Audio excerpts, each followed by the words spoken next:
Say hi.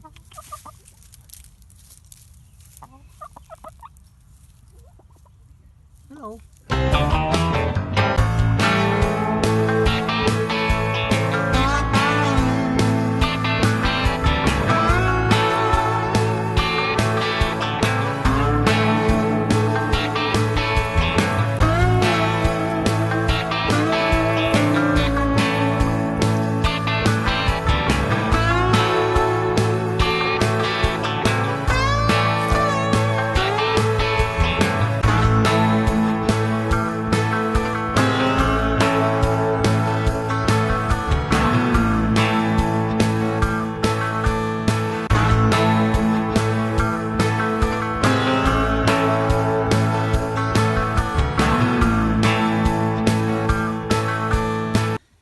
Welcome to Vanderlip Farm.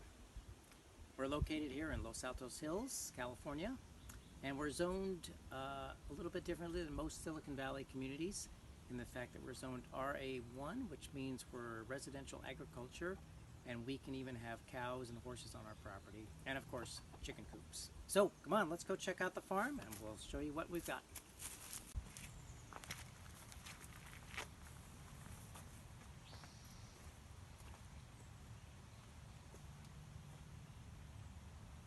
So this is our first chicken coop. We started this in 2007. My daughters decided they wanted chickens, so we got a book called Poultry House Construction by Michael Roberts, which I highly recommend. And this was the Poultry Palace plan that was in that book. We built it, and we started off with 5 chickens and 2 ducks, and this coop was really set up to handle more like 10 birds, but we realized that that's not nearly big enough. So we expanded the play area, or the run area, much bigger, so they have a lot more space to wander around during the day, and then at night we lock securely into the poultry palace. And on the back is where all the access is done. They roost up here, and then we can get down here. This is where their nesting boxes are. Right at their face level or something.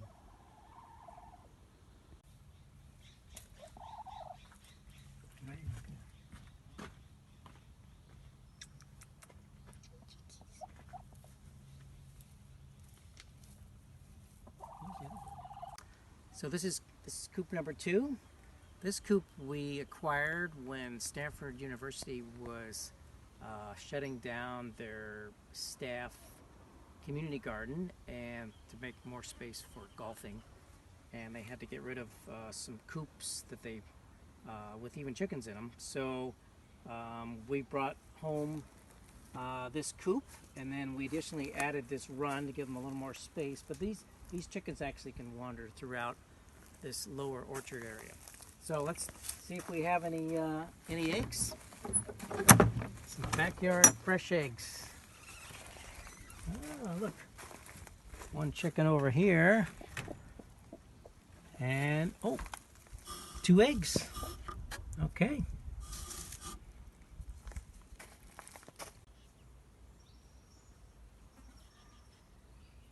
So another feature we have here at the farm is our vermiculture area, where we take our table scraps and feed it to the worms and make fabulous worm casting compost for the garden.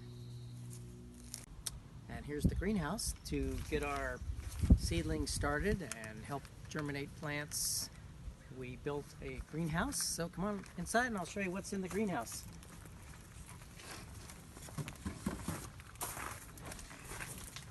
So we do start a lot of things from the scene here. We've got beets and lettuce and tomatoes, peas, all sorts of plants, as well as we were able to even take some plants out of the garden and overwinter even some of our tomatoes. Let's show you some more things around the farm.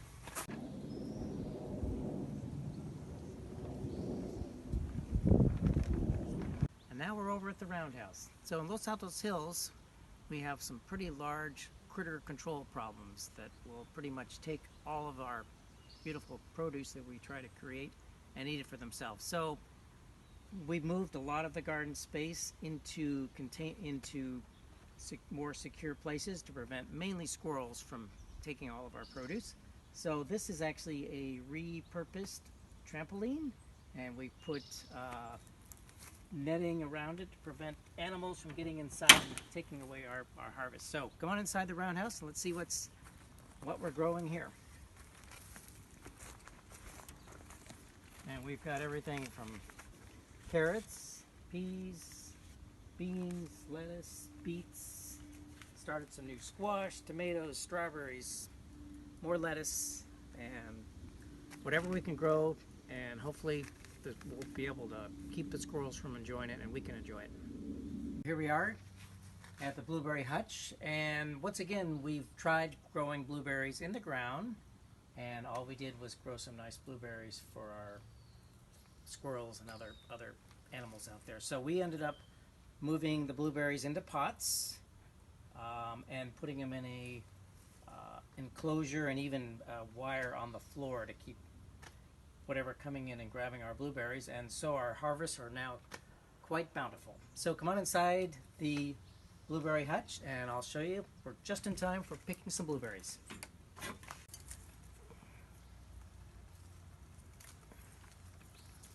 Come out here every day and pick blueberries for my morning yogurt.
Just the gateway drug to the next big thing in backyard farms, which is beekeeping. So about 10 years ago we got our first hive, and slowly we've built up, and there are bees everywhere now throughout the farm pollinating everything, and then we have swarms that continually come into our yard as well. And even just in this last week these boxes were empty and new swarms have shown up and inhabited these 2 swarm boxes. And so we make honey, and of course we sell our honey now at a local farm stand that we've created as well. Let's head over and let me show you some of the farm stands we have in our community.